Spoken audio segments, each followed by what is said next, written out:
behind. Let's go.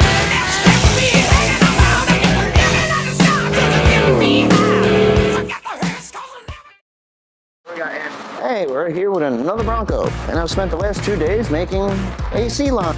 Take a look in here. The whole vintage air setup, all the little lines in there, the heater lines, heater hoses, go all the way over to the middle. Lots and lots of creativity. You know, cut the hoses, crimp them on, measure them out, make sure they fit. Made all those lines by hand. Hope they fit. Hose there, hose here, lines back there, hand bent. Turn them all around because they have to go to the middle and they come out behind the engine. The two lines you see here, this guy and the other little guy that's right back here, they come out here. One goes to the dryer, the other one comes out over here.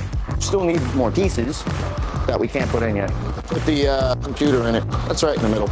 Decided to start mounting it there just to make life real easy. Then it's fun with wires, which I enjoy. See you next time.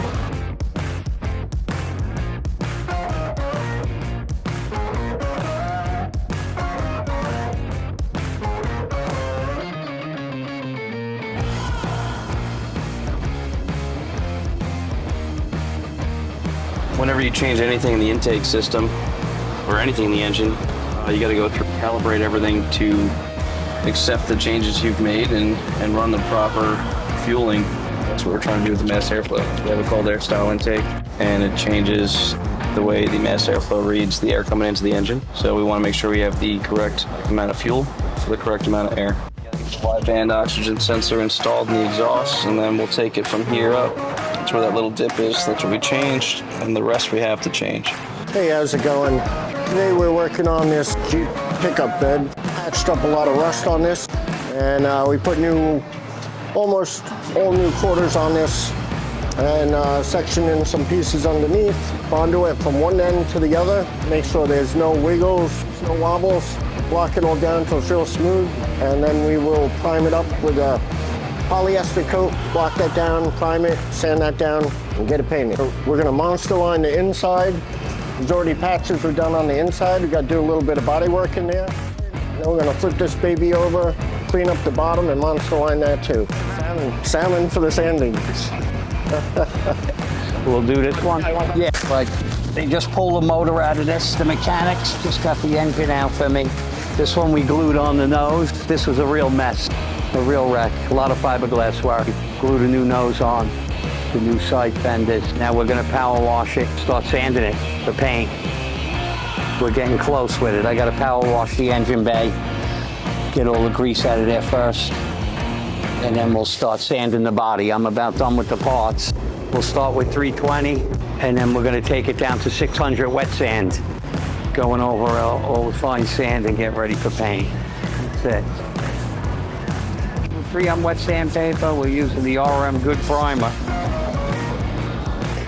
How are you today? We're doing a little behind the scenes things. Everybody gets to see all the finished products and the things that we put into it. Behind all of that is hours and hours of ordering, putting part numbers down, every little nut and bolt, every little piece that we need, trying to get everything so that when we go to put the car together, we have everything and say, oh, we're missing this, we're missing that. So it takes hours and hours, and as you see, going through each part number, ordering everything from many different vendors. We got Corvette America, we got Zip Products, we have local people that we buy from, and like I said, we're just trying to, right now I'm working on a 1967 Marina Blue Corvette that was painted last Saturday, and now I'm putting the interior order together. I have the chassis, everything with the chassis. If you look over here on the shelf here, you'll see I have everything ready to do for the front suspension. And the next level up is some rear suspension. The calipers are all here. So as you see, I have everything all put together. And once I get a couple of other parts, you'll see it sitting here, and we're gonna put the frame together, get it on some wheels, and then put the body on it, and do an interior, and we'll be like that. There's one that's a couple of stages ahead. See you next time.